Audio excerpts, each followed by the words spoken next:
Welcome to the morning skate, new backdrop. Shout out Ken, episode 281. You got your host, Ked, joined by my co-host, Brownie. Brownie, what's going on, man? Well, we are on the precipice of the playoffs. Okay. Starting off with a big word. All right. Yeah, man. And I have broken out this playoff chapeau hat.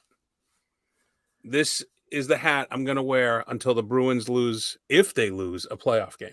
So I was all aboard the Bruins winning the Stanley Cup until you pulled out that hat. I think that you just jinxed them. Now I'm like very on board with they're not going to win. A purple? Why is it purple? Because my daughter told me I should get a purple hat. And that, okay, can you explain to me how you found that hat? Like, what store were you in? She said you should get a purple hat. And I said, okay. And one night, my state of mind is irrelevant to this conversation. Okay. I was on the computer and I typed in purple hat and this came up. Oh my God. All right. And it was like $4, which I feel like I may have overpaid, but still. I think you need to like rub some dirt on it. Like go outside. I want to maybe go get like a Bruins B right there. I mean, do you think I think it might just be too fresh. Like you should wear it to work one day and get like it's hot. It's not a breathable hat. You should wear it to work one day, get some sweat on it. You know what I mean? Maybe cut yourself and like rub it on there. Like fucking break that thing in, you know? I mean, it's pretty soft. Oh, yeah. It's like silk purple. I believe it's cotton. If you're not watching this on YouTube, you should head over to our YouTube channel. For those of you that are watching, Ked said he didn't like it this way. No, you look like I don't even know what you look like. I look like an old man down in Florida. Maybe. I don't know. How's your week going, man? Everything going good? Yeah. All going well. Very excited for the playoffs. And my daughter start school vacations next week, but her school they do the Friday before as a professional day. So she is on vacation right now. And I took off tomorrow we're going to Southwick Zoo, which is down in Mendon, Mass, I believe. We've never been. She's very excited. She's never seen a rhino, and they have rhinos. So if any of you are listening to this, if you see a guy walking around Southwick's in a purple hat, say hello. I don't remember if I told you this last week, but when I was in St. Louis, I got to go to the zoo, and the zoo there is free. Really? Yeah. So you just show up and you walk in. They got rhinos. Must be state funded then if it's free. Fucking lions, tigers, bears, all sorts of shit, dude. Monkeys. Zoos are. Dick. I mean, I understand the point of zoos in terms of keeping species alive and stuff, but on every level, every zoo is sad. I mean, I guess I don't really look at it. I mean, not every level. I saw a dad lion and a mom lion legit cuddle. Like that was kind of cool. Nice. What's really sad though is like your grandkids may only ever see a tiger in a zoo. That's who I was with. Like we walked into the snake exhibit and like there was this little girl and she put her fucking face up against the glass and there was a king cobra literally. So like the only thing separating her face and the king cobra was just a sheet of glass. Yeah. And she was like, isn't it fucking crazy that like she can say like that would never happen in the wild. Like no. She can say, you know what I mean? Like she can say that she did that. And I guess I responded by that little girl's going to end up being a serial killer someday. like have you seen there's a aquarium, I think in Australia where they have a full wall video screen, but it looks like a tank. And a great white comes charging at you and it slams and there's a noise and then the glass cracks. It's a video, but it goes viral every once in a while because people are like diving back out of the way thinking it really broke through. That'd be me. Yeah, same. All right, we have zoo talk. About. Yeah, and before we kind of get into everything, just to keep you guys updated, Brownie and I are working a little bit of overtime this weekend. At some point, either Saturday or Sunday, we're going to record 2 episodes. We're going to do an Eastern Conference playoff episode, and we're going to do a Western Conference playoff episode just to kind of break down the playoffs. But this one's just more or less NHL news throughout the week. So if you're looking for matchups and shit like that, stay tuned because that's going to be coming out here soon. But this is just more or less NHL news, all sorts of stuff. We do have some good tidbits in here too. Let me ask you this: are you one of those guys like towards the NFL season when it's going to playoffs or hockey, where they're like, "Oh, if this happens, this team's going to do this, and this will be that matchup"? Are you one of those guys that pays attention to all that stuff? I don't know any. I just know who the Rangers are going to play. We know what I'm saying. Like they're saying tonight. Like I don't remember, and I could be getting this wrong. They were like, if New Jersey loses, the Bruins play Florida, but if New Jersey wins, the Bruins play the Islanders. And I'm like, no, I don't give a fuck, dude. Pay attention to any of that until who's the matchup? So Rangers are playing the Devils, which we'll talk about, which is fucking great. That's the matchup I wanted. Well, all the Rangers fans are saying, we wish we had the Hurricanes. And like, do you have any sort of like competitive will in you? Like, I want the Devils. I want to skull fuck the New Jersey Devils. Well, you remember last year when I said the Bruins wanted the Hurricanes? Remember how that worked out? So no, I want the fucking Devils. I think that's going to be a great series. I want Jack Hughes to cut across the middle for me one time. True, one time. Let's just Mia culpa. We're going to talk about that again later this weekend. But Mia culpas, here we go. Hi, this is Mia Culpa, and I'm here to introduce the Morning Skates Mea Culpas with Kat and Brownie. Have you emailed her back yet? Kat and Brownie, no, dude. I told you, I'm fucking hard to get. I really do need to. I feel like it would just completely surprise her, and like she'd be happy about it. So yeah, should you're right. All right, so Mike Madonna, remember I was like, oh, did he play equal in both? He's the North Star, yeah. He played 5 seasons in Mini and 15 in Dallas. So you the number 5 was in both of them. So that's why I was confused. Thanks, buddy. Yeah, you're welcome. The Taryn Tkachuk is the sister of Matthew and Brady, and she plays D1 field hockey at UVA. It's quite the name, Taryn. I've never met a Taryn. Oh, you want to know what? You know what's kind of funny? Me and my friends were talking about this. I feel like guys' names don't age out, but girls' names do. Let me elaborate. Like my mom's name is Doreen. Okay. Like my other friends' moms, like Sheila, Karen, all these different names where like I don't know any girls my age name those things. You don't know anyone named Karen? No, not really. Huh. Like I think Sheila I know is like older. I feel like mom, like Deborah and my Aunt Debbie. Like I feel like these names like age out, and now there's a new crop of names coming in. Where men, James, John, Matt. I mean, obviously you have like your weird fucking Braxtons and shit, but I think for the most part, like guys are like pretty. Isn't that kind of crazy to think about? Also, why? I mean, James, like junior, senior, girls never did that. Yeah, you could probably blame it on the patriarchy setup of the country. Yeah, like you would think that would be like the first thing they go after. But what's I think weird, and this is new, speaking of names, is how I saw it in the NFL where guys would have a kid, right? Mm-hmm. And they would name him, like Steve Smith did this. He had a kid, named him Steve Smith. So then all of a sudden on his jersey, he was Smith Sr. Yeah. It was like, what? You're just the original, man. You're classic Coke. Yeah, classic Coke. That's a good one. Yeah, just something to think about because it's kind of like my grandma's name was Franny. I don't know any Frannies. Actually, I know a bunch of Frannies. I think that might be regional. My age, though, I don't think that there's too many Frannies out there. I don't think my grandmother was too many Deborahs, Doreens. My grandmother was Hilda. I defy you to find me a Hilda. There's no Hilda. So girls' names age out and guys' names stay forever. Did I ever tell you that I tried so hard to slip one past my wife for my daughter's name? Her name's Riley. Mm-hmm. And I was like, what about Jerry? And she's like, what? Jerry. And I'm like, she's like, how would you spell it? I'm like, Jarry. And she's like, as the full name, I go, well, we could name her Jerome and just have, and she's like, no. I tried that. I tried Patrice. Because I feel like Patrice could be a girl's name because you call her Patty. Patricia, dude. Or Patricia. I tried that. And I even tried Sydney for Crosby. But shot down on all 3. Okay, so the Winnipeg Jets. There is no number 12. Remember that Photoshop they put out with Aaron Rodgers? So, in theory, Aaron Rodgers could go to the Winnipeg Jets and play. Hilarious. Okay. When talking about the Bruins Black Aces, I forgot Oscar Steen. How could you forget about Oscar? Dude, I got verbally raped over that by like 5 of my buddies. Why? Because they were like, Oscar Steen's been playing his ass off. I'm like, he's like the 18th forward. Relax. And then the last one, Clayton Keller. He did not hit his 50 goals or 100 points. But 37-48 for 85 is a heck of a season for young Clayton Keller. We had a hell of a year. Hell of a year on a dog shit team in a college. Yeah, exactly. So shout out to Clayton Keller. There you go. Shout out to Clayton Keller. All right, NHL news. Let's do it.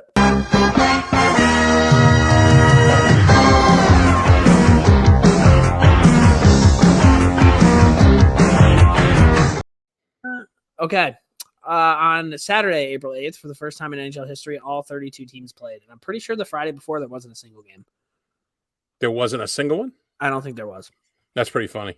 The NHL in their scheduling is so fucking stupid. Like, they did that thinking everybody's going to think this is really cool. But in reality, everybody's just like, dude, like, why couldn't there have been games on Friday? Yeah. Like, that's got to be one of the hardest jobs. I imagine that's something that's done by like AI, what? right? How is that hard? You just put it in a computer and they just spit it out for you. I'm assuming But you have to factor in like all the basketball teams, all the concerts, all that stuff. I guess, dude. I don't know.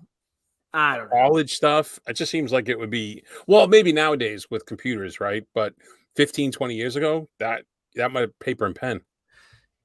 Yeah, I feel like if we're doing a SWOT analysis on the NHL, their opportunities, their O would definitely be their scheduling because they are just absolutely dog shit at it. So hopefully, Jack Edwards had a stat like he listed all the games this year. He's like in 3,200, whatever the number. I'm like, how long have you been sitting on that one, bud? Yeah, pretty funny. Speaking of Jack Edwards and your Bruins, the Bruins sit at the top of the mountaintop with 133 points and 135 and 65 after tonight. Okay, as the best regular season in the history of the NHL. I saw somebody tweet out today, what's more impressive, what the Bruins have done or Connor McDavid scoring 150 points? And I thought that was the dumbest fucking question I've ever seen in my life. Like, this breaks an NHL fucking record. A bunch of people have put up 150 points before. So, like, how is that even in the same fucking realm? That's people in Edmonton just grasping at any shine possible. Yeah. Kenton, I'm talking to you. I mean, hell of a fucking year for you guys. Yep. Sure, we'll get into Bruins in a little bit. Yeah, I mean, anything like. No, I'll save it for when we get to the Bruins. I don't want people to be like, it's all fucking Bruins all the time. Because it's gonna be with this run. Here's a guy that's kind of surprised me a little bit. Claude Giroux. He notched his 1,000th point with family in the building when he tallied a pair of goals and an assist against Carolina. Giroux became the 96th player in NHL history to achieve the feat and propelled the Senators to a 3-2 victory over Carolina. He has a stat line of 328 goals, 673 assists for 1,001 points, and 1,099 games played for Philadelphia, Florida, and Ottawa. This year, he's got 34 goals, 44 assists for 78 points. The last time he put up around that many points was in 2018 when he had 85. So... And he's getting older. Like, that's another thing. Like, I wasn't expecting, like, when he went to Florida, a bit of me was like, okay, Drew's kind of done. Like, he'll play for like 1 or 2 more years. I thought he lost his fastball. But now, I mean, after a 34 goal, 44 assist campaign, he shows that he still has it. He's in Canada. He's around his family. They got a really good young team there. No matter what happens, Claude Giroux is going to be remembered as a flyer. It sucks that he was never able to bring home a cup. They wasted so much of his years by surrounding him with garbage. Yeah, but in terms of like teams that should be like somewhat of a rival of the Rangers, right? He was one of the more likable dudes that were on those rival teams. Like, Claude Giroux competes, and he is he can be an asshole to play against. He is super, super talented. The shift that he asked, I think, was Laviolette the coach of the Flyers? Was Laviolette the coach of the Flyers when he asked, and he's like, hey, I want to start, and he went out and he fucking buried Sidney Crosby, and then he ended up scoring. So, and like going by Phil Kessel asking him if he's had a Coke today. Like, just pretty funny, dude. Nice to see him get 1,000 points. I've already told you the story about the kid who used to work for me with Giroux. Yeah, just a great guy. Yeah. And an all-time picture with him in 2 casts on both of his wrists playing beer pong like years ago. So shout out to him. He took Biz to the NHL awards that time. Yeah, I'm still surprised Biz hasn't gotten canceled for that yet. It's only a matter of time before somebody gets pissed off enough at Biz and that to pull that up. And maybe. Joe Pavelski notched his 1,000th point in a cakewalk over Detroit 6-1 on the road. Pavelski has a career stat line of 448 goals, 552 assists for 1,000 points, and 1,248 games played with the Sharks and the Stars. He added another 64-61 for 125 points and 168 games played in the playoffs. He had 77 points last year, 81 this year, 38 years old, cap hit at 5.5 mil. Just kind of like your underdog story. I remember watching something on Company 39 kind of came out with something with him about like how he wasn't really picked up in colleges wise because of his skating and all this stuff. I feel like he's just a guy where like you can put him in any sort of thing, and he just kind of transforms into the player that he needs to be productive. And he's American, so I've always been a Joe Pa guy. So the two things I always have heard about him, one is that he's that guy that's like a natural at everything. He's like good at everything he tries. Yeah.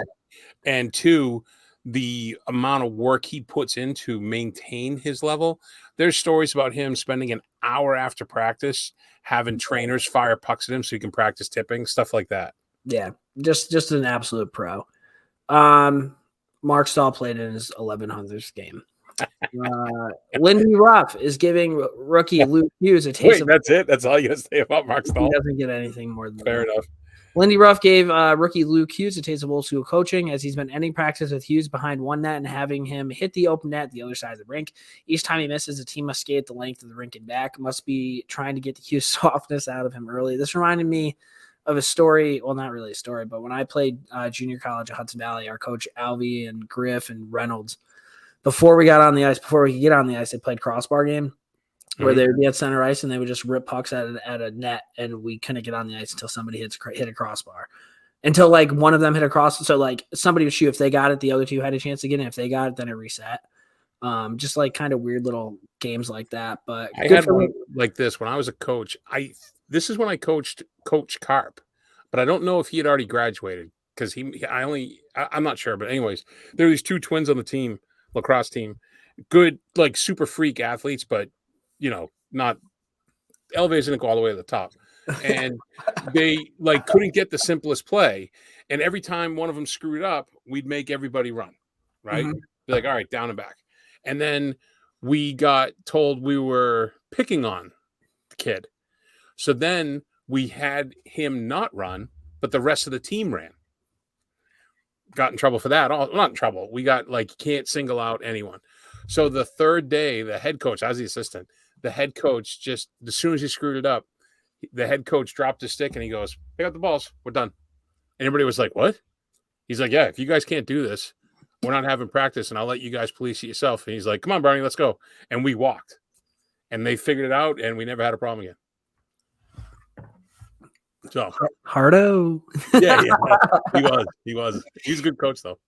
So that's Luke Hughes, but let's talk real quick. Jack Hughes broke record. So on Tuesday night, the Prudential Center Devil Star 4, Jack Hughes broke Patrick Eliash's 22-year-old franchise record for most points in a single season, tallying his 97th with a late empty net goal in a 6-2 win over the Buffalo Sabres. For a team that won all the cups, and I understand that they weren't ever that offensive. Like they were, like we can agree, they played the trap. They had Brodeur. They had Marty Brodeur. Monsters. They had monsters on defense too. It wasn't all. But Brodeur was the best goalie in the league. It just blows my mind that the Devils have never had a dude hit 100 points. Yeah, I mean that's kind of crazy. That's such a Devils stat, right?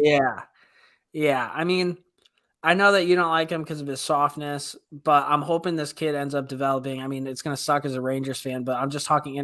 Actually, fuck that, because we don't even play international anymore. So never mind. Did you see the quote he had? They asked him like, hey, so your brother made his debut and you played. What'd your parents do? He goes, oh, they probably didn't watch our game and watch Quinn's or something that he said to that effect. I wonder, dude, I can't get a vibe on him. Like, I definitely get a better vibe on Zegras in terms of, like, I think he'd be kind of a cool kid to not a cool kid to hang out with, but I think he'd be fun at least.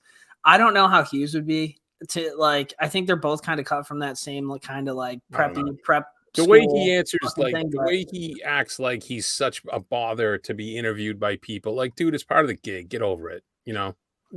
That person's doing a job. Don't be a dick. I mean, he is electric. It will be interesting to see him flying around the ice in the playoffs. So we'll see what ends up happening with there as he peels away from the boards constantly. This is brutal. Colorado tough blood for the defending champs as it broke tonight. This just came out tonight. Yep. Gabriel Landeskog will miss the entirety of the 2023 playoffs. He missed the entire season with a knee injury. He underwent arthroscopic surgery in October. He was originally supposed to miss 12 weeks. Last year, prior to the start of the playoffs, he underwent knee surgery and returned from playoffs, scoring 22 points in 20 games en route to a cup. He was interviewed saying he thought he'd be ready for the second half, and after this, like they didn't get anything planned out, so he just needed to announce it. And then it sounded like they still don't really know what they're going to end up doing. But it's tough because he got that surgery in order to play, and he probably did more damage to his knee, but he won the cup, so I'm sure he wouldn't trade it. I mean, he's a captain. I love him. Yeah, great player. Remember when he beat the shit out of, who was it, Braden Shen last year in the playoffs? Good for both of them throwing, but the biggest backpedal of all backpedaling. Oh, yeah, I put it in here. Yeah. New York Islanders, after a recent win over Philly, reporter asked Bill Horvat, how does this rank for you in playoff pushes, the excitement of this building and the fans' involvement over the past couple of games? His response was, I mean, it's unbelievable, a lot better than Vancouver. I will tell you that for free. So, of course, Vancouver fucking blew their shit. And he just started backpedaling. He said, I didn't mean any disrespect to the fans of Vancouver, my teammates or the city of Vancouver at all. It wasn't directed at them. It's just one of those things where my emotions got the best of me. So this was just like, I broke up with my girlfriend. I'm around to everybody. I'm telling all of my friends how fucking awful she is. She's just like the worst thing ever. Her finding out and then being like, oh, baby, I didn't mean that. It got out of me. What was he thinking? It was broadcast through the arena. And everything's recorded, It would have been way cooler if he doubled down. It was like, 100%. If he was like, that place is a dump, like that would have been fucking. Yeah, but the best thing that ever happened to me was get the fuck out of Vancouver. And I liked him as a player, and I knew it was going to be hard to like him as an Islander, but now he's on my shit list. I'm not a fair. I agree. Toronto E-Bug sighting. Oh, this is a long one. Jet Alexander. Well, the reason this is long is because Sheldon Keefe might be the weirdest fucker on the planet. Go ahead. He got into a game on Hockey Night in Canada versus Montreal just hours after signing his contract. Wasn't a high-pressure situation. Got him with 70 seconds left. Faced no shots. He's currently the goalie of the University of Toronto Varsity Blues. I like that. That's the name of the team, yeah. That's kind of cool. Of course, being Toronto, Sheldon Keefe had to make it awkward. When asked about subbing in Alexander after the game, he responded, it was not my decision. Word came down to me about 30 seconds before the whistle came, and I made it happen. When pressed about it, he replied, that's not important. Captain John Tavares and vet Ryan O'Reilly both pled ignorance in their post-game presser. Tavares said afterwards that he had no idea that Alexander was coming in. O'Reilly added, I had no idea I was on the bench, and the next thing I know, I hear we're doing it. Alexander finished up his collegiate season going 12-7-2 with a 2.21 goals against and a 927 save percentage. So it's just like, it's so Toronto. Like, remember when they got eliminated and he was like, well, they looked us in the eye and shook our hand. It's like, I feel like Sheldon Keefe, and listen, I have no qualms with him as a coach. I think X's and O's, he's fairly good. He manages those egos, which can't be easy with that team. But I feel like he tries to make. Why are you making a story when there isn't a story that needs? Right. I feel like he makes everything worse by trying to explain stuff. Like, he's the guy who's like, I hate drama. Yeah. Yeah, exactly. Yeah. Exactly. Remember when he was like, they looked us in the eye and they respect us now. Shut up, dude. Yeah. This one was crazy to me. Austin Matthews is the first Leaf to score 40 goals in 4 straight seasons. The Maple Leafs have been around since 1924. Yeah, I mean, they had some. Dougie Gilmour was there. Dave Andreychuk. I mean, they had some. Some mean. Yeah. So, thought that was funny. Stick taps go out to this guy. Ryan Nugent-Hopkins reached 100 points for the first time in his career, but what makes this so historic is that with McDavid and Draisaitl already breaking the century mark, this marks the first time since the 95-96 Penguins that 3 teammates all broke that threshold. Lemieux 161, Yager 149, and Francis 119. Peter Nedved ended the season at 99 points that year. Out of Nugent-Hopkins' points, 52 came out in the power play. To put it in perspective, the most amount of points he had before that was 69 in 2018-2019. Gee, so, who's he playing with?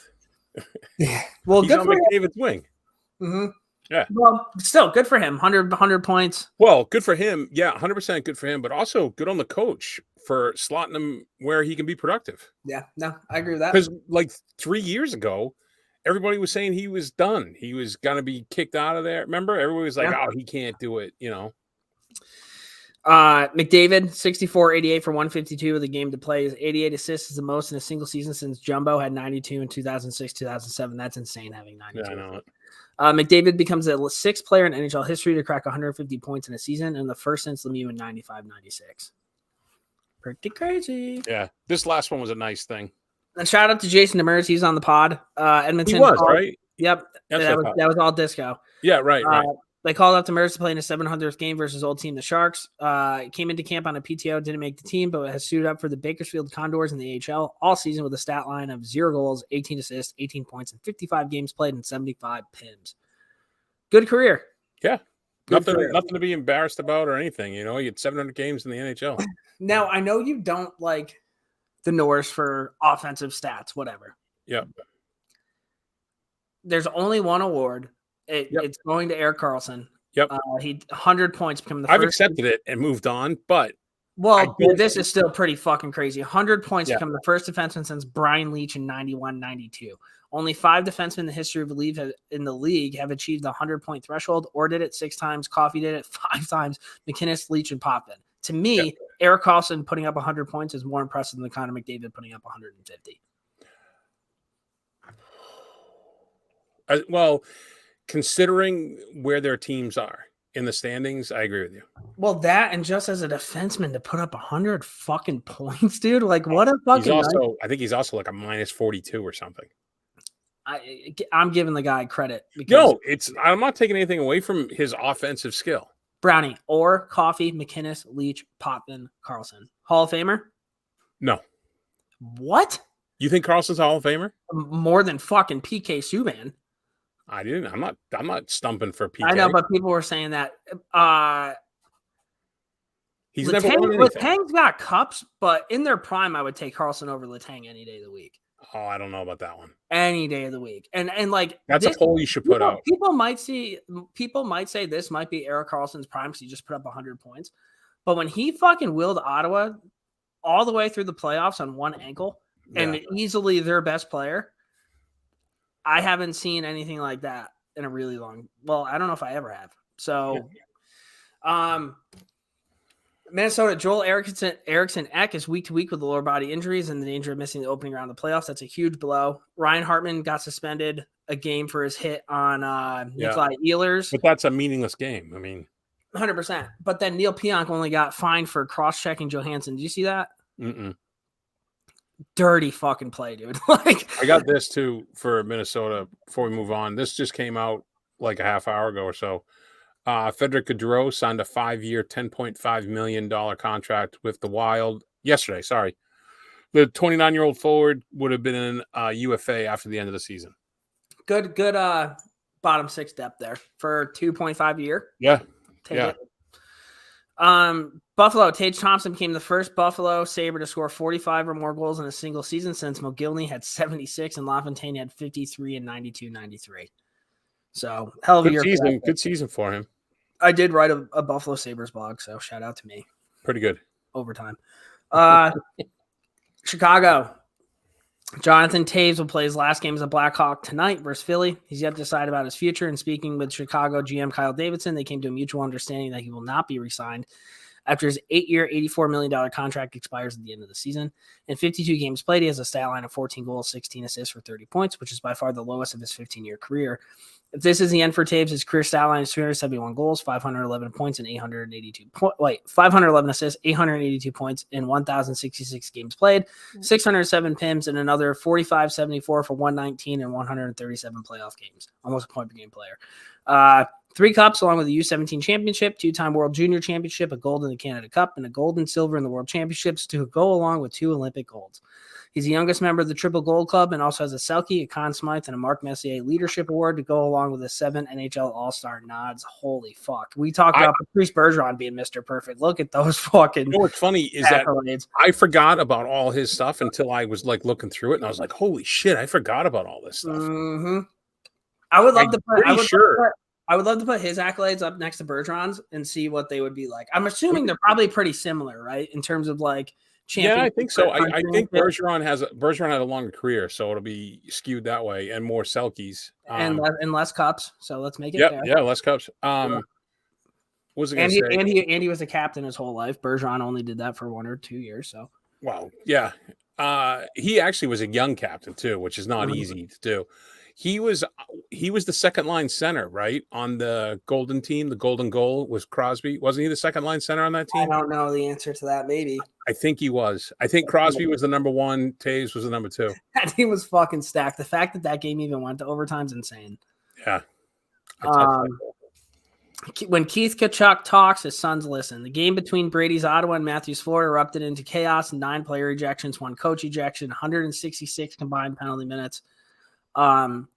Fuck. I actually want to bring this up really quick before we get into this. We talked about Minnesota and Winnipeg. Did you see Winnipeg's Rick Bowness go at Dean Evison? Yeah. And he just goes, yeah. Yep. That guy, he is hilarious, dude. There's been a couple of times this season where he's just lost it on refs, and it's like, dude, that guy might have killed somebody back then. You go look up Dean Evison's fights. He was no slouch back in the day. He's cool. I just wanted to mention that. He beat I watched one the other day. He beat the bag out of Gary Galley when Galley played for the Flyers. I need to bring that up and give credit where credit's due. But back to that. Penalties included 8 fighting majors, 8 misconducts. Matthew achieved one of the rare feats in hockey over the last 20 years and became the 3rd player in the 2000s to reach both 100 points and 100 PIMs in the same season. 76 games played, 105 points, and 109 PIMs. Asked after the game about supporting his brother in the playoffs, Brady replied he won't be going to Florida to cheer him on, that's for sure. I mean, he fucking blew up the Brinket, which kind of started everything. And then there was a moment where Brady and Matthew were like talking at center ice, and they're like, "Oh, the Tkachuk brothers are talking." I don't think they would ever. Maybe Matthew's been on record time and time again saying that Brady would beat the piss out of him. Yeah. So, but Brady Tkachuk, dude, what was it? Matthew Tkachuk like kind of beat somebody up and was like trying to pump up the crowd. Meanwhile, Mark Stahl was getting his face caved in by Brady Tkachuk in the corner. It was one of the funniest things I've ever seen in my life. So shout out to the Tkachuks. Tampa, Steve Stamkos played in his 1,000th game last week. 515 goals, 541 assists for 1,056 points in 1,002 games played, along with 597 PIMs, plus another 43, 48, 91 points in 117 playoff games. Hall of Famer for sure. Oh, yeah. This was bad. Tanner Jeannot might not be ready for the first round of the playoffs. I think it's longer. Cooper's being cagey with a timetable for the Wingers' return, says it's up in the air. It looked like he just blew out his entire knee. So, thoughts and prayers to the Ox, dude. I like Tanner Jeannot. I hope he gets better soon. I thought it was funny because I know people don't like the Lightning, but the Lightning saw what Toronto did, and they were like, okay, we're just going to beat the shit out of him. Go get Tanner Jeannot. So it sucks that he's not going to be in the lineup because I think it would have been really fun to watch that happen. Well, that means Wayne Simmons probably isn't dressing. Mm-hmm. And that helps Toronto out a lot. Yeah. Braden Point, was that the quietest 51 goals in the NHL this year? He is the most underrated player in the National Hockey League. And Kucherov has like 113 points as well. Mm-hmm. Mm-hmm. So, Calgary, how do you spell underperforming? Calgary. The Flames, picked by many experts to make the playoffs, will be golfing early. 16 losses this year came in overtime or in the shootout. I think the thing that isn't being talked about enough, well, it probably is, but we're going to talk about it. The fact that Tyler Toffoli was on the bench and he sent out Richie to fucking do a shootout. In what world are we living in? Yeah. But I feel like, and listen, maybe I'm generalizing over his past stuff, and I should have asked Jenks about this. I forgot we were going to talk about this. I feel like Sutter would rather lose the game to make his point sometimes. Mm-hmm. You know what I mean? And I wonder if that was a little bit of a shot at, from him. Mm-hmm. Like, Richie shows up every day, works hard. Who knows? I know it's still a fail, but the fact that they almost made the playoffs after losing Johnny Gaudreau and Matthew Tkachuk, yeah. This is sad. Everybody buckle up. Just really take it in. The Pittsburgh Penguins will miss the playoffs for the first time in 16 years, which was the longest streak in the 4 major professional sports. The Penguins had their destiny in hand, as they had to beat 2 of the worst teams in the league to get in, but their loss to Chicago, combined with New York Islander win over Montreal, sent the Penguins home early. The longest playoff streak in the NHL now belongs to the Toronto Maple Leafs and the Boston Bruins at 6 straight years. Jacob Trouba. 16 years is quite a run, though. Jacob Trouba destroyed the Pittsburgh Penguins franchise, and I hate to see it. It was such a dirty hit. I can't believe it wasn't called when it was. I don't know how I'm going to be able to sleep at night knowing all of this, and it's just I have a lot of thoughts and prayers out to the Pittsburgh media, to Sidney Crosby, to Mike Sullivan, to actually everybody at NHL headquarters, because I know that's really hard on them as well. It's just a travesty. It sucks. I don't know what else to do. Sidney Crosby did everything he could. Became the 15th player in NHL history to record 1,500 points. Became the 6th fastest player in NHL history to achieve that milestone. Stat line, 550 goals, 950 assists for 1,500 points with 783 PIMs to go along with 71 goals, 130 assists, and 201 points in 180 games played in the playoffs. It's really sad. Just Pittsburgh, man, I feel for you. It's just, I don't know how I'm going to be able to live. So, Ked, try for the other 14 players to hit 1,500. I got him. Gratz. Hold on. I got to find him now. I wrote him down. All right, go ahead. Yep. Gratz. Messier. Yep. How? Yep. Or? No. No? Mm-mm. Okay, so there's some big ones right there. Yager. Yep. Lemieux. Yep. Francis. Yep. Wow, that's pretty good. So far, you only have one miss, buddy. God, I'm trying to think of like Sakic. No. Gilmore. No. Fuck. Anderchuk. No. All right, we're off. All right, who else? All right, Marcel Dion. Yep. Okay. Stevie Y. Phil Esposito. Ray Bork. Joe Thornton. Mark Recchi. Paul Coffey. The Wrecking Ball. Yep, the Wrecking Ball. The Wrecking Ball. No shit. Good for him, dude. Wayne Gretzky stat of the week. While the NHL is marveling about Connor McDavid scoring this season, McDavid has also achieved something that only 2 other players have even sniffed. McDavid this season went 7 games without a point, which puts him tied at 9th for the fewest games without registering a point. Lemieux also had a 7-game drought, but also had a 4-game dry spell, good for second. The king of the stat, the great one, who had 2 seasons where he didn't score in 3 games straight. 1 year he went 4 straight, 2 seasons where he went 5 games. 1 year he went 6 games, and 1 year he went 7 games. No one else comes close to these 3 in the history of the game. How did these are for people? These are for people that have achieved that 150. How did you find that? I have no idea. It came across one of my timelines or something, and I just when I see stuff, I snap a picture of it and I keep it in my phone until we sit down to do the document, and then I dig through my phone and find all this stuff. All right, I'm putting the puck in dump and change. What have we got? All right, so the ketchup wars are on at Fenway Park. For the last 2 years, the Red Sox have been in a contract with True Made Foods. This company promotes, among other things, gluten-free ketchup that is only sweetened with real fruit and vegetables. This, quote, ketchup is compared to watery salsa and red paste. Just another reason for the Red Sox fans to hate John Henry. It's just, yeah. I'm Sox sure are brutal. Sox are a really bad baseball team. Yeah, I have no idea. So I'm not sure if this next one is problematic. So I'm going to say this very carefully. So apparently celebrity DJs are a thing. I didn't know that was a thing. Okay. But there's a guy named Diplo. Yep. And he commented recently that he's not gay or bi because when he receives oral pleasure from men, he doesn't make eye contact. There is a saying that there's nothing gay about getting your dick sucked, but I don't. All right, next one, dude. Yeah, exactly. I just thought it was a weird thing. Yeah. So in Missouri, this one, I love this story. In Missouri, 78-year-old Bonnie Gooch. What a name, by the way. Has been arrested for bank robbery for the 3rd time. The senior citizen just got off probation from a bank robbery in 2020 and was apprehended by Mount Pleasant police with no incident. She was also convicted of bank robbery in California 46 years ago. If the legend of Blondie and Clyde is not accurate with Bonnie getting shot to death, then could this be her? Because the timeline works out. And Gooch definitely sounds like a made-up name.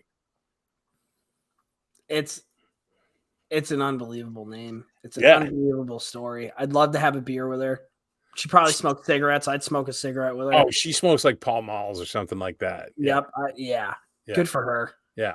Keeping the dream. And then lastly, I need to head up to Maine and grab Hal because the Maine Mineral and Gem Museum is offering a $25,000 reward to retrieve fragments of a meteorite that made landfall a few days ago near the Canadian border. In order to get the big reward, the piece that you bring back has to be over 2.2 pounds, but they will offer lesser cash for smaller pieces. Listen, I said to my wife, if I was like in my 20s and like bartending, still, I'd be like, hey, I need a week off. And I would go up there and try to find this. I think that'd be kind of fucking cool, dude. Just do some shrooms and see what you can find. Just wander around the woods. Yeah, not bad. So that's it for Dump and Change. All right, Dump and Change. We're going to go to the Rangers now. I have some fun things to talk about with the Rangers. Only 5 centers have more points in the last 4 seasons than Mika Zibanejad. Shout out to Statboy Steven. McDavid, 476. We're talking, McDavid. McDavid, 476. Draisaitl, 428. McKinnon, 353. Matthews, 337. Huberdeau, 309. Mika Zibanejad, 296. So, pretty cool stuff. Speaking of Mika Zibanejad, he also won the team MVP award. So shout out to him. There was a new blog or article written about Chris Kreider's new level of confidence propelling him to elite status. And it was like Jimmy Vesey being interviewed saying that that's the one thing that he sees about Kreider is that he's more confident. I hate that because that just means Kreider thinks he can do shit with the puck. Not a fan of that. So Ryan Lindgren won the Stephen McDonald Extra Effort Award. We talked about this last week a little bit. Of course, his first shift, he gets high sticked in the face by Chris Kreider. And then in overtime, he blocks a slap shot to the face by Jeff Skinner, only to return to the bench a couple minutes later. Built different, like that blog I wrote. I told you. Unbelievable. And he also won the Players Player Award. The Player Award has been given annually since the conclusion of the 1958-59 season. Recognizes the Ranger who is selected by his teammates, best exemplifies what it means to be a team player. He earns the honors for the second time in the last 3 seasons. So shout out to Ryan Lindgren. As nominated by the New York Rangers media, Jimmy Vesey is a Bill Masterton Memorial Trophy nominee. Alain Vigneault was fired 5 years ago, a couple days ago. Fuck that guy. Meanwhile, I didn't know where you were going when you said Alain Vigneault. I'm like, wait, what? It was one of the best days of my life, dude. Meanwhile, in the NHL, the Hartford Wolfpack clinched a playoff spot when they won their 7th win in a row. It's the first time since 2014-15 that both the Rangers and the Wolfpack will appear in the postseason. Nice. And one other thing, we got the Devils. So we're going to end up seeing what happens there. Again, we're going to talk about this in a later podcast. It's going to be released probably Monday, I would think, where we're going to kind of go. If we can get them out Monday, that's before any game. So yeah. So Monday the latest, I meant. The Rangers lost tonight to the Leafs. It looked like they tied it up with 1 second left, but then they said it was a kicking motion. Just might as well get the fuckery going now, right? Like, why wait to the fucking playoffs? But yeah, I mean, it's going to be interesting to see what happens. I think I am really hoping the Rangers takes that one extra step. We'll see what ends up happening. If Igor can kick, anything's possible. So we will see what happens there. Oh, Adam Fox made a fucking beautiful play tonight. It was kind of a broken play on the power play. He got the puck, obviously in the umbrella situation, but kind of pretended to creep down to take a shot. Behind the back pass over to his left side to Artemi Panarin for a one-timer shelf. It was nice. Chef's kiss. Isn't it weird that playoffs are already? Like, doesn't it seem like last year's playoffs, at least for me, were like yesterday? I like watching the games outside. Like, you remember me, I was going fucking crazy for the Rangers. You had the fires and everything. That's right. Yeah, so you should bring those back with your neighbor there. Yeah, I mean, it's definitely something that could happen. I'm really, really fucking excited to see what happens. Devils, Rangers, it's going to be crazy. If you're a Devils fan, don't fucking look at me. That's all I'm saying. I'll spit on you. I'll slap you. I'll throw you in the middle of the road, at least until this series is over. And if the Rangers lose, I just want to let everybody know that I'm not going to take that gracefully. So that is it's kind of what I got. I'm pumped. We're going to see what fucking happens with the boys. It's going to be pretty fucking cool. So, that's kind of what I got there. Look for the kid line. Also, shout out to Ken. I think we're going to have some kid line videos coming out. All of Filipino, Alexi Lafreniere, Cabo Caco's goals this year. So that's kind of what we got there. So that's Rangers. The Bruins, like we said before, historic season. Yep. Jim Montgomery, head coach, most wins obviously the most wins in the first season with a new team. Pastrnak got a goal tonight in a ugly game. They ended up beating Montreal with like their C game, I would say. Bergeron left the game as precautionary with upper body. He just got I think he's fine from everything I looked at, but I think he'll be okay. Allmark hits the 40 win mark. Pastrnak got goal number 61 tonight. The chemistry between the Pasta, Zacha, Bertuzzi line, I assume they're going to slot Krejci back in there and drop Bertuzzi to the third line, but who knows, you know? I did see that video of Bertuzzi talking. He's like, hey, shut the fuck up. I'm talking here. Yeah, everybody kind of going nuts. That was funny. And Pavel Zacha wins the 7th player award, which is a nice thing. And they had their, not tonight, but their last home game, they did the shirts off their back, which is always a nice thing that they do at the end of the year for the fans. The Rangers also did that, but also Pavel Zacha is so much cooler now that he's on the Bruins than when he was a Devil. Like, Yeah, like obviously. so much fucking cooler, dude. Obviously. They played Montreal tonight, and it was so fucking sloppy. They look like they went on a bender last night in Montreal, half of them. Probably. How To did me, that's what it anything looked with Hoffman and Greer? No, Greer fought. So he did fight somebody. He fought somebody. He took a shot in that fight. I'd give the winner on points to the Canadian player. Probably Pizzetta. Was it Pizzetta? No, it wasn't Pizzetta. I don't remember who it was. But whoever it was is like 6'5". Okay. Yeah, right. So good on Greer for sticking in there. Freddie tried to get it going a few times, and Swayman took a nice shot at Gallagher, of course, because he had the puck covered, and of course Gallagher digs his stick under like such a dick all the way to the end. You know what fight I saw? Fuck, I forget his name. It was John Scott versus a little dude on the Islanders. And he was little because he was like 5'8", but he looked like he was 230 and just one muscle. And John Scott ends up getting fucking drilled in the face and dropped. I forget the fucking guy's name. If you guys get a chance, John Scott, YouTube, check it out. It's a really, and Scott just gets up laughing like I should have probably won that, but I just got my ass kicked by somebody who's like 2 feet shorter than me. So, yeah.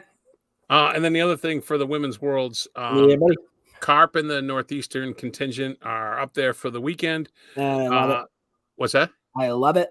They had the prelims over today. The semis and I forget what they call the runner-up thing. It starts this weekend.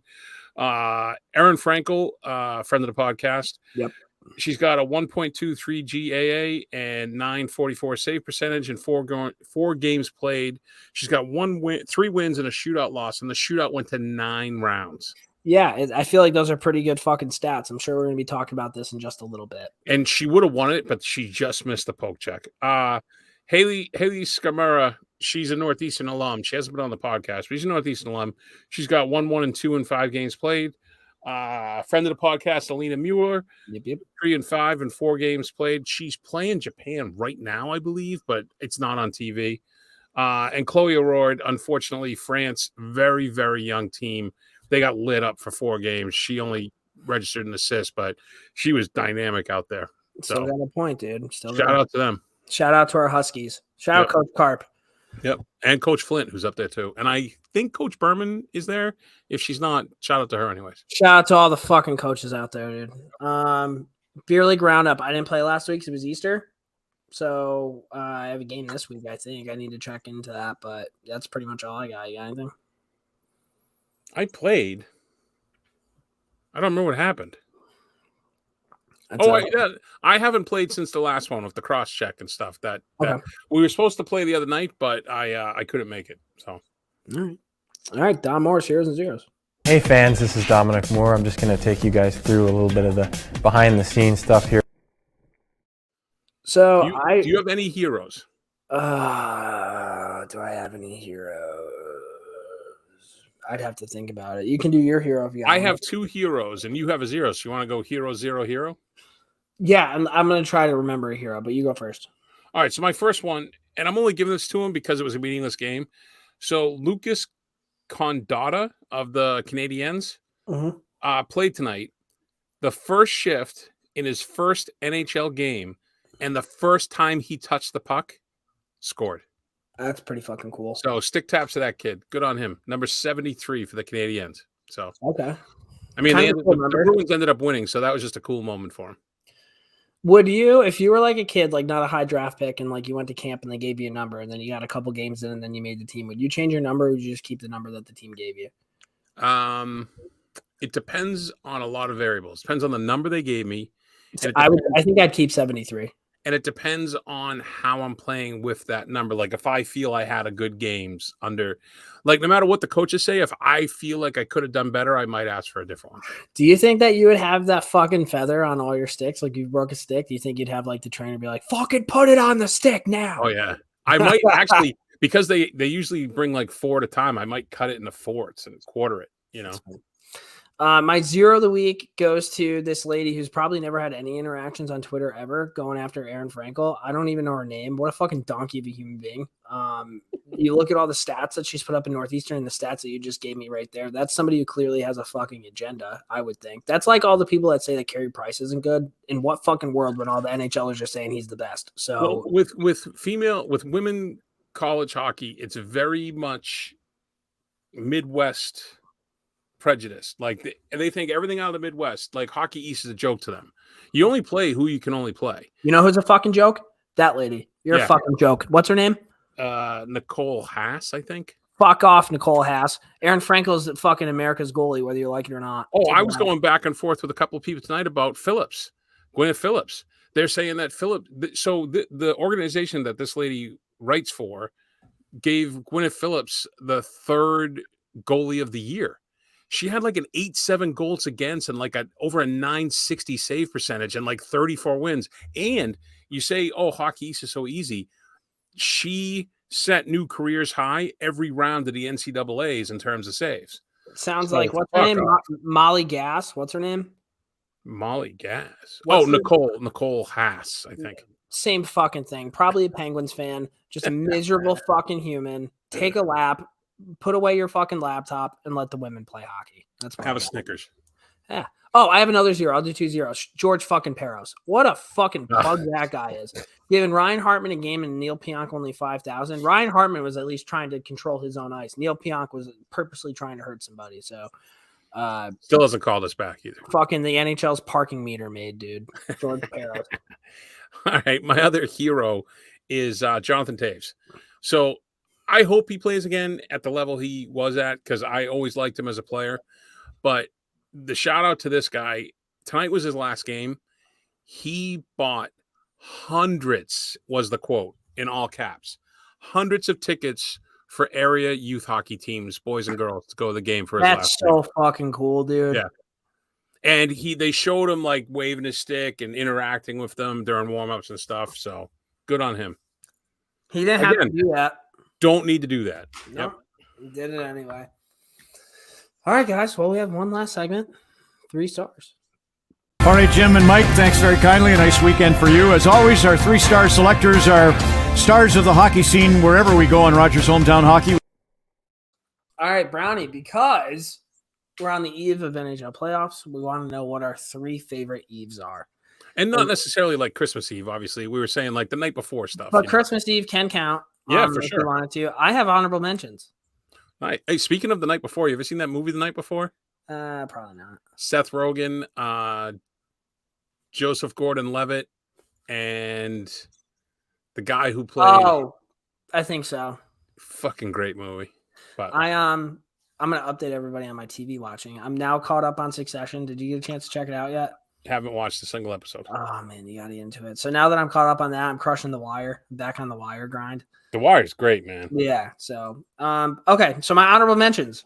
Go ahead. Thanksgiving Eve. Because we all go out and get fucking buckled. So I have Thanksgiving Eve on mine as well because of it's 2-pronged. Because you go out, it's the biggest bar night of the year, right? And back when I was bartending, I always worked it because I don't live where I work. Yeah. Yeah, because I'd kill it. Yeah. But now that I'm not going out and I have a family and we host Thanksgiving Eve's so cool because it's all like, oh, I got to cut the carrots to do them tomorrow. And it's fun because you sit around, you drink, you tell stories. Calm before the storm, dude. You just have a good time and everybody's doing food prep and it's just a fun night. Yeah. So. Actually, now that I just said the calm before the storm, this might not be an eve, but like, you can tell when a storm's coming in. Yep. Maybe like the eve of a storm. Thursday nights, every Thursday night, just because it's Fridays the next day. Everybody loves Fridays. Growing up as a kid, when you knew you were going to get a snow day, the night before snow day was. Oh, yeah. Are you old enough that you had to wait for the scroll across the bottom of the TV? Oh, yeah. Oh, the radio. Wait, alphabetical order. I missed it. Yeah, dude. There was a school called Ichabod Crane, and every time, I swear to God, and every time it snowed even just a little bit, they'd get canceled. Because I think back in like the 80s, they didn't cancel school, and a kid drove to school that day and like got in an accident and died. Oh, so ever since then, every single time there's even a sprinkle of snow, they're closed. Eves before vacation, you got a vacation coming up. It's like, okay, this is pretty cool. And an eve before you go somewhere to see somebody. You kind of get fucking pumped up to see whoever you want to see, whether it be the boys, a significant other. You get fucking all sorts of jacked up. So, all right, wait. Let me give you my honorable mentions. Okay. So I also had the night before vacation because you're so psyched to be going away. That's a great one. I had Thanksgiving Eve, like we talked about, and then my other one is the night before the NFL kickoff. is when we always have our fantasy football draft. Okay, that's cool. And that's we do it. When we're back this year in person, we do it at the local Elks, which is like that's fucking sick that you're an Elks. Like a mile and a half from my house. That's fucking unreal. It's the coldest, cheapest beer in town. 25 cents. You probably have pull tabs in there. It smells like cigarettes. Yeah, they give us the fucking ballroom, and it's huge. Like there's 12 of us, or maybe sometimes other people come. So at the most, there's 15 people, and we have a ballroom that's probably 100 by 50. It's huge. Everybody has their own table. We put the board up, and we each give the lady like $8, and she makes us calzones, homemade calzones. Does somebody DJ it? You should get a fucking speaker and mic. That'd be funny. That'd be funny. You can come. That would be fucking hilarious. You're now on the clock. Like, you can come in the fall and be the DJ. Maybe I'll do that. All right. Any more honorables? No, that was it for my honorables. All right. My third star, June 26th. Now you might be asking yourself, why is June 26th an Eve? Because the volcano burrito at Taco Bell is coming back June 27th. Oh I am going to be rock hard the entire day of June 26th. The volcano burrito is arguably the best thing that Taco Bell has ever released. And because I should wait and go to Taco Bell for this? Listen, dude, if you need to take a shit, yeah, June 27th is your day. The volcano burrito will eat you from inside out, dude, and you do it, and it's like I earned that. So shout out and breaking news to everybody, because I doubt everybody knows that it's coming back June 27th. So June 26th, I'm gonna be up all night. So what is it like? What's in it? Is it a spicy hot one? Is that why? It's a certain type of sauce that goes into this burrito that will make dude. It's unbelievable. All right, it's unbelievable. So my third star. Last day of school. All through. That's a really good one, dude. Kindergarten through high school, even college, when you know your finals are done. And when I was coaching, it was like, oh, school's out, seniors are done, but they still show up for practice. You know, it was always last day of school. This might be a hot topic, but I almost think when you were younger, the first day of school. Like, well, there was always classes. A lot of people had anxiety about it too. Oh, I was always pumped up to see who was going to be same, but there was always people that had anxiety. But the other bonus of the last day of school, no more fucking buses when you're trying to drive around town. I don't know if there's a better feeling than taking all of your notebooks, all of your books through the whole year and just fucking throwing them right in the fucking trash can. See, or throwing it off the upper stairs. Dude, that was yeah. My number 2, the night before free agent frenzy. I fucking love that's a good one. The night before free agent frenzy, dude. That's a good one. You know, Bobby Margaritas is fucking making them, you know. That always gets me going, especially if your team's in a spot where they're looking to add. Free agent frenzy sick. My number 2 is the night before, like I know I'm done with the job. Yeah. So I like this one, there's no end in sight because it keeps getting more and more piled on. But when I know I have to go back one last day for a little bit here and there, give it a sweep, get all my shit, whatever, you know, because it's the day, it's like 7:00 at night, and I'm like, oh, I could stay here till 9, or I can come back tomorrow for 3 hours. Yeah. No, so I'm gonna go back tomorrow for 3 hours. I think that kind of goes if anybody changes their job. Like your jobs are different because you have like it's the same thing but different jobs. Yeah. If you have a job that you're leaving, more than likely you're pretty fucking pumped to leave. Oh yeah. Well, if you're starting a new job, the night before would be exciting as well because you always go in, you know, with the biggest hopes. You know.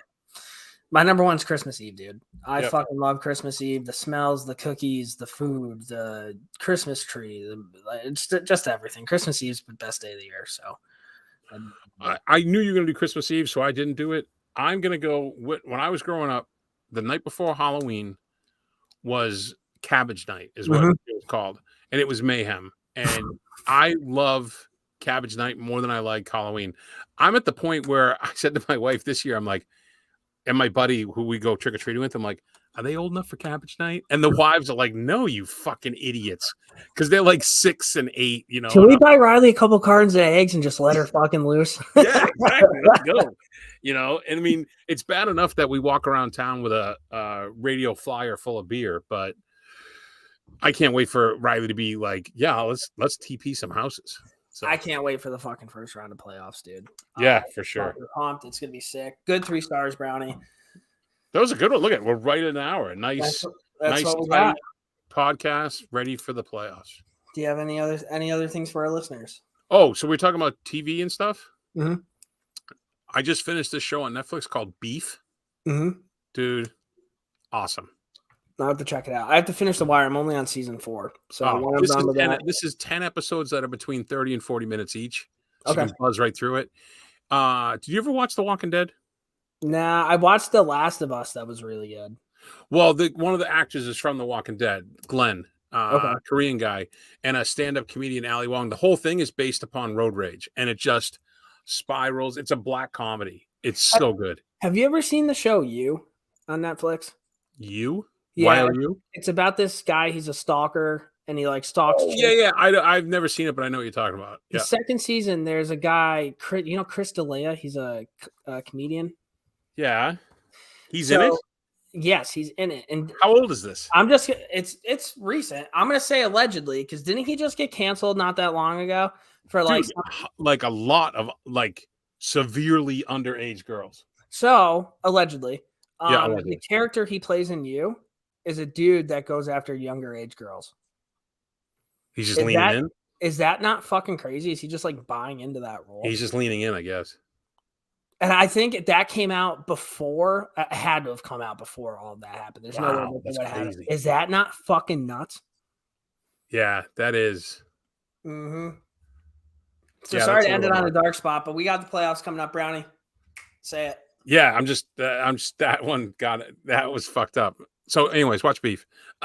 And speaking of big beefy people, oh my God. God bless you, Jerome McGinley. It's worse and worse every week. Wherever you are, buddy, watching the playoffs, Calgary's out, Pittsburgh out. You really were barely a King or an Avalanche, but you really enjoyed your time here. There was nothing that would make me happier than to see Jerome McGinley as one of the banner captains before the game, firing up the crowd. There was a article that came out a few years ago. I can try to find it. It was like a long time ago where he said that he always wanted to be a Ranger. Oh, so really? If I can find that, I'll send it over to you. I would wear a McGinley Ranger jersey. Okay. So there you go. God bless you, Jerome, wherever you are, buddy. And please come on the pod. Mm-hmm. Shout out to Ken. Shout out to everybody who's blogging. Everybody's doing great. So we will talk to you guys shortly. We'll get our podcast out Monday so you guys can all listen to it. So thanks for tuning in. We'll talk to you soon. See ya.